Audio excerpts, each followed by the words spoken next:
오늘 우리에게 주시는 하나님의 말씀은 요엘 3장 14절에서 21절까지 말씀입니다.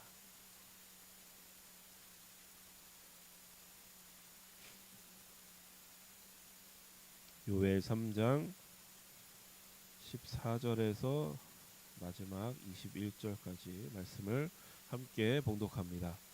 사람이 많음이여 심판의 골짜기에 사람이 많음이여 심판의 골짜기에 여호와의 날이 가까움이로다. 해와 달이 캄캄하며 별들이 그 빛을 거두도다. 여호와께서 시온에서 부르짖고 예루살렘에서 목소리를 내시리니 하늘과 땅이 진동하리로다. 그러나 여호와께서 그의 백성의 피난처 이스라엘 자손의 산성이 되시리로다.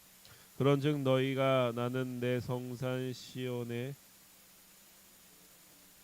줄을 알 것이라. 예루살렘이 거룩하리니 다시는 이방 사람이 그 가운데로 통행하지 못하리로다. 그날에 산들이 단 포도주를 떨어뜨릴 것이며 작은 산들이 젖을 흘릴 것이며 유다 모든 시내가 물을 흘릴 것이며 여호와의 성전에서 샘이 흘러나와서 시딤 골짜기에 대리라. 그러나 애굽은 황무지가 되겠고 에돔은 황무한 들이 되리니 이는 그들이 유다 자손에게 포악을 행하여 무죄한 피를 그 땅에서 흘렸음이니라. 유다는 영원히 있겠고 예루살렘은 대대로 있으리라. 내가 전에는 그들의 피 흘림을 당한 것을 갚아주지 아니하였거니와 이제는 갚아주리니 이는 여호와께서 시온에 거하심이니라. 아멘. 잠깐 광고 드리겠습니다. 추석 연휴 16일에서 18일까지 월요일에서 수요일까지는 새벽 기도회가 없습니다. 목요일부터 새벽 기도회가 다시 시작하니까 착오 없으시기 바랍니다. 이제 오늘 우리가 읽은 본문은 요엘서의 마지막 부분입니다. 그래서 오늘은 요엘서가 궁극적으로 우리에게 뭘 말하려고 하는 것인지를 전체적으로 좀 되짚어보는 시간을 가지려고 합니다. 요엘서가 다른 선지서들하고 구별되는 차별되는 점이 있다면 그것은 뭐냐면 구체적인 죄에 대한 언급이 없다는 것입니다. 요엘은 메뚜기 재앙, 그 메뚜기 때의 재앙이 이스라엘의 어떠한 특정한 죄 때문에 일어난 재앙인지에 대해서 침묵하고 있습니다. 대신에 이 재앙이 가져온 비참한 결과에 대해서 슬퍼하며 울고 절규하며 또 애통해할 것을 우리에게 요청합니다. 또 이 메뚜기 때의 재앙보다 더 두렵고 더 비참할 그 미래의 여호와의 날, 그 날에 어느 때인가 닥쳐올 것을 이제 얘기하면서 이스라엘에게 회개할 것을 권면하고 있습니다. 그 구절 유명한 구절인데 요엘 2장 12절 이하를 한번 찾아보십시오. 요엘 2장 12절에서 14절까지 다시 한번 봉독합니다. 여호와의 말씀에 너희는 이제라도 금식하고 울며 애통하고 마음을 다하여 내게로 돌아오라 하셨나니 너희는 옷을 찢지 말고 마음을 찢고 너희 하나님 여호와께로 돌아올지어다. 그는 은혜로우시며 자비로우시며 노하기를 더디하시며 인애가 크시사 뜻을 돌이켜 재앙을 내리지 아니하시나니 주께서 혹시 마음과 뜻을 돌이키시고 그 뒤에 복을 내리사 너희 하나님 여호와께 소제와 전제를 드리게 하지 아니하실는지 누가 알겠느냐. 아멘. 이 말씀은 그 하나님의 심판과 회개가 무엇인지에 대해서 우리로 하여금 다시 생각하게 합니다. 하나님의 심판이 어떤 잘못에 대한 기계적인 어떤 징벌이 아님을 얘기하고 있습니다.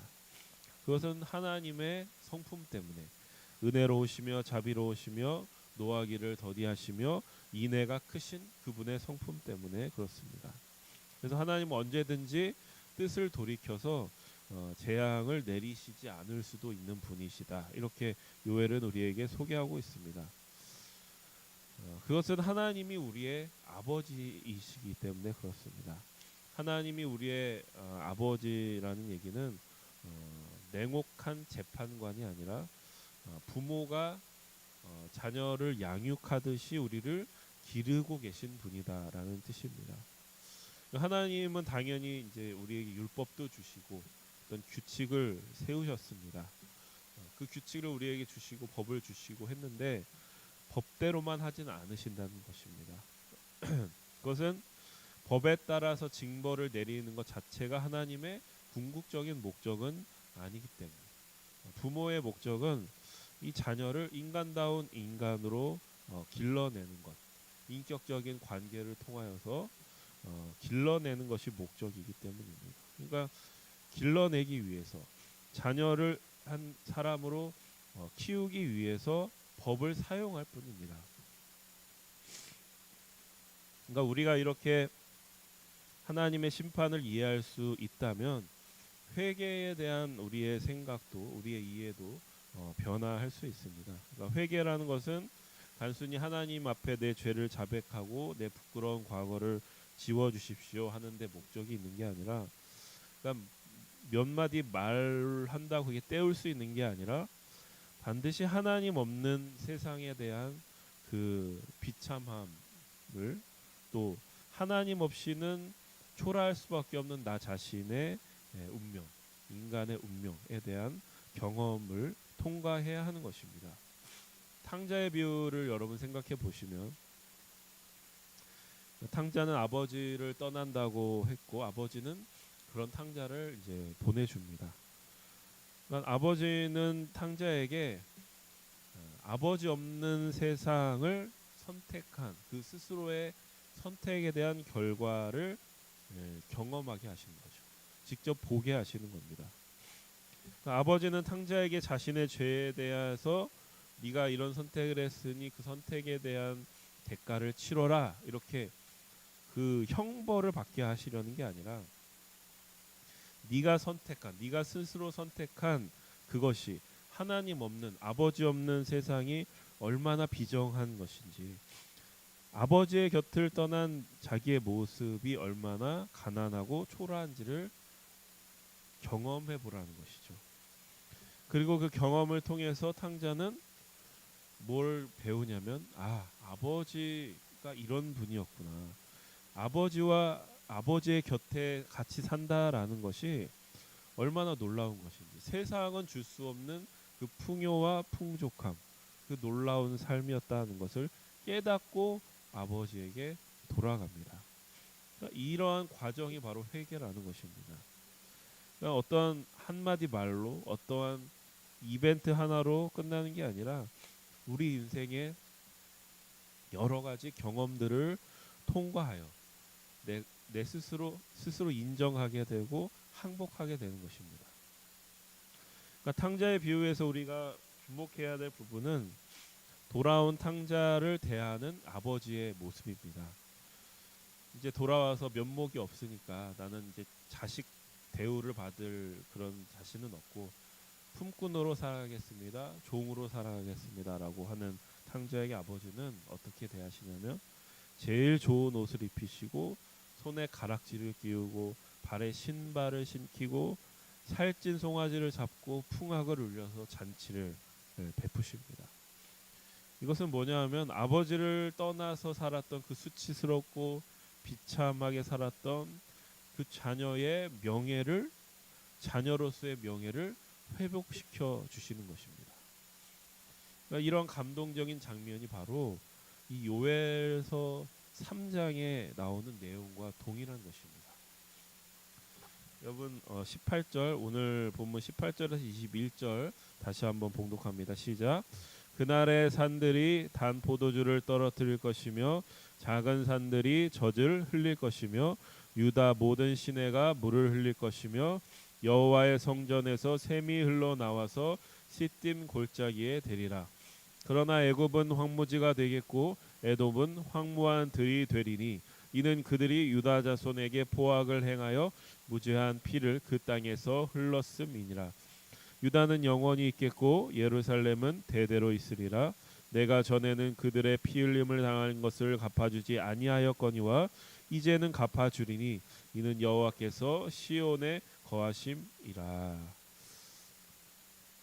재앙으로 고통당하고 있는 이스라엘에게 수치를 주고 비웃었던 그 이방 나라들에 대한 하나님의 보복에 대해서 이야기합니다. 하나님은 이스라엘을 징계해서 하나님 나라 백성다운 백성으로 만들기 위해 이방 나라들을 사용해서 이제 치시고 자연재해를 이용해서 이스라엘을 치셨는데 그 이방 나라들이 그런 것도 모르고 이제 수치를 주고 하나님의 뜻은 알지 못하고 그들에게 수치를 주고 과도한 폭력을 행사하는 그것에 대한 하나님의 보복에 대해서 이야기하는 것입니다. 근데 이 보복이 단순히 복수의 목적이 있는 게 아니라 지금 하나님이 하시려는 일은 뭐냐면 그 수치를 받았던 이스라엘의 그 명예, 땅에 떨어진 자녀의 그 명예를, 그 자존심을, 그 자존감을 회복시켜 주는데 목적이 있는 것입니다. 하나님이 이스라엘의 명예를 회복시켜 주는 것은 탕자를 위해서 아버지가 돌아온 탕자를 위해서 잔치를 베풀듯이 너는 여전히 내 자녀다라고 말씀하시는 겁니다. 그러니까 너 자신의 가치를 알아야 된다는 것이죠. 자신의 가치를 알고 그 가치에 걸맞게 살아가는 것이 바로 하나님이 우리에게 원하시는 것이라는 겁니다. 그러니까 그런 의미에서 우리가 신앙생활을 하면서 가장 큰 비극이 뭐냐면 하나님을 믿고 신앙생활을 한다고 하면서도 자신의 가치를 모르는 것입니다. 자꾸 자신의 가치를 모르고 저를 품꾼의 하나로 써주소서, 나를 그냥 저는 그냥 종 정도로 만족하겠습니다 라고 얘기하는 것이죠. 근데 성경은 인간의 가치에 대해서 이렇게 얘기합니다. 하나님이 인간이 되어서 이 세상에 오셨다. 그리고 우리와 같은 자리에서 인생을 사셨다. 그리고 인간의 몸으로 십자가에서 죽고 부활하셨다. 그러니까 이 놀라운 복음이 무엇을 얘기하냐면 우리의 가치, 인간의 가치에 대해서 아주 결정적으로 보여주는 것입니다. 그러니까 예수님을 믿고 하나님께 붙들린 인생은 절대 실패할 수 없고 하나님은 여러분들을 결코 포기하지 않으신다는 겁니다. 자녀를 포기하는 부모는 없습니다. 그러니까 부모는 자녀의 모든 것을 용서하지만 부모가 자녀를 볼 때 한 가지 참을 수 없는 것은 뭐냐면 자식이 자신의 가치를 모르는 것이죠. 하나님의 자녀는 자신의 가치에 대한 명예로 살아가는 것입니다. 벌 받을까 봐 두려워서 억지로 하는 것도 아니고요.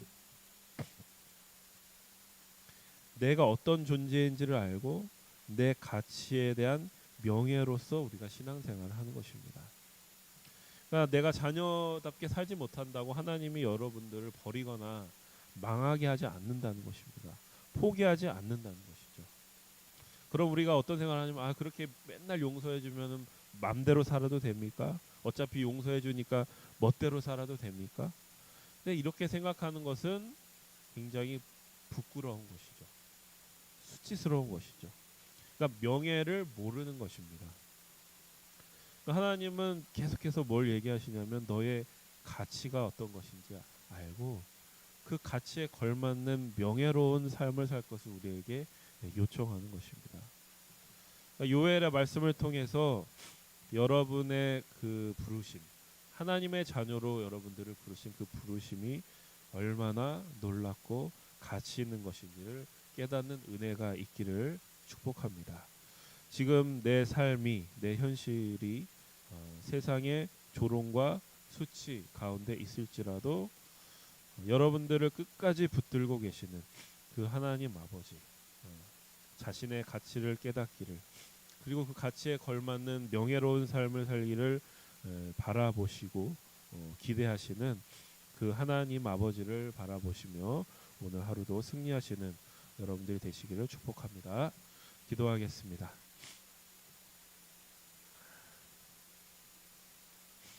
세상의 조롱과 멸시 속에서 기가 죽어 있는 우리에게 찾아오시는, 또 우리에게 손을 내미시며 고개를 들어라, 어깨를 펴라라고 말씀하시는 아버지 하나님, 우리를 하나님의 자녀로 부르신 그 부르심의 가치를 알게 하시니 감사드립니다. 하나님을 아버지라고 부를 수 있는 이 놀라운 인생의 가치를 새삼 깨닫습니다. 더 이상 부끄러운 인생을 반복하지 않게 하시고 하나님 자녀로서 명예롭게 살아갈 수 있는 하루가 되게 하여 주옵소서. 예수님의 이름으로 기도합니다. 아멘. 함께 합심해서 기도하겠습니다. 하나님의 말씀을 기준 삼고 성령의 능력을 의지하게 하소서. 거룩한 습관을 형성하여 균형 있는 성장을 이루게 하소서. 다음 세대에게 하나님 나라 복음을 전수하게 하소서. 질병, 전쟁, 자연재해, 가난, 억압으로 고통당하는 사람들을 치유하여 주소서. 창조 질서 회복을 위해 힘쓰게 하소서. 하나님 이름이 거룩히 여김을 받고 하나님 나라가 이곳에 임하며 하나님의 뜻이 이 땅 위에 이루어지게 하소서. 기도 제목 가지고 기도하시고 개인 기도하시고 돌아갑니다.